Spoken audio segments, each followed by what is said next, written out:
Welcome to this week's edition of the ATN Weekly News Roundup. I am Aham, bringing you the top stories that shaped the world, Africa and Nigeria. Beginning with the headlines.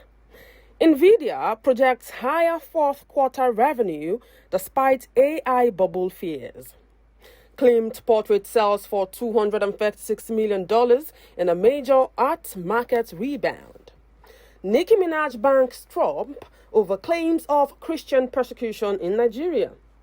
Lawyer for Fed Governor Lisa Cook issues a detailed defense in fraud case.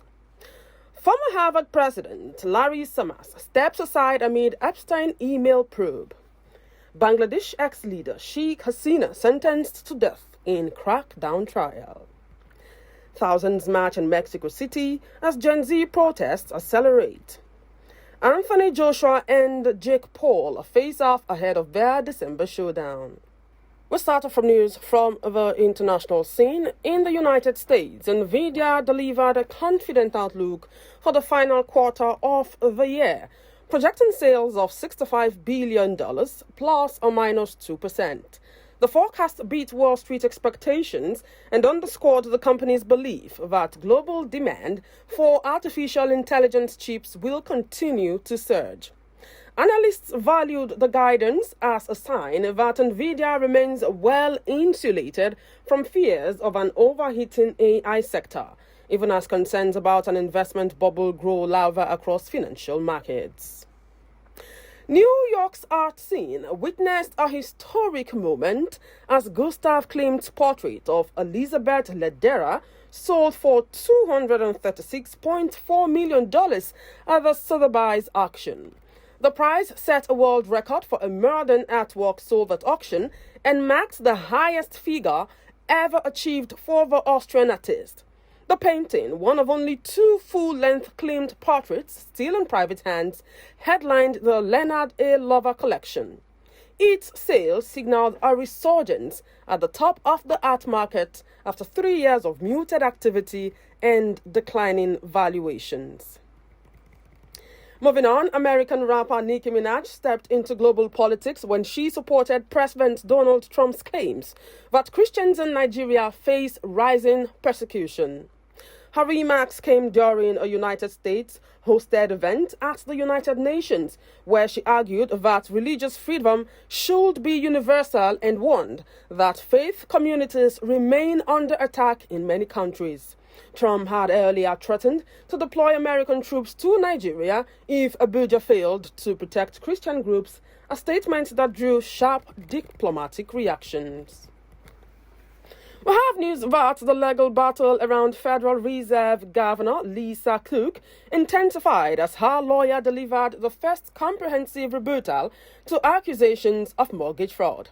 The attorney argued that discrepancies in loan documents were either correct at the time they were filed or minor clerical notations that could not constitute criminal intent given broader disclosures made to lenders. Cook, who has consistently denied wrongdoing, is fighting the Trump administration's efforts to remove her from the Federal Reserve Board, a move economists say could pose risks to the central bank's credibility. Harvard University also entered the spotlight as a former U.S. Treasury Secretary and ex-Harvard President Larry Summers has gone on leave while the institution investigates his past communications with the late financier Jeffrey Epstein. Summers will pause teaching duties and step aside as director of the Musawa Ramani Center for Business and Government. Newly released emails show that Summers exchanged messages with Epstein until the day before Epstein's 2019 arrest. Harvard says the inquiry is necessary to protect institutional integrity. Now, South Asia saw one of its most dramatic political developments in years as Bangladesh's former Prime Minister Sheikh Hasina has been sentenced to death over her government's 2018 crackdown on protests. The conviction came from the same tribunal she created in 2010 to prosecute war crimes from the 1971 independence conflict. Hasina, currently residing in India, now faces fresh calls for extradition. Observers are debating whether the ruling will weaken or fracture the Awami League, which she still leads, and whether her political career has reached an irreversible end. In Latin America, Mexico City became the focal point of growing generational discontent as several thousand people marched against crime, corruption, and impunity.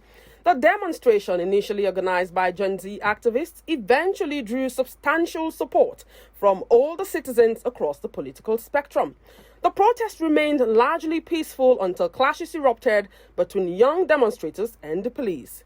Authorities reported 120 injuries, including 100 police officers, and arrested 20 people.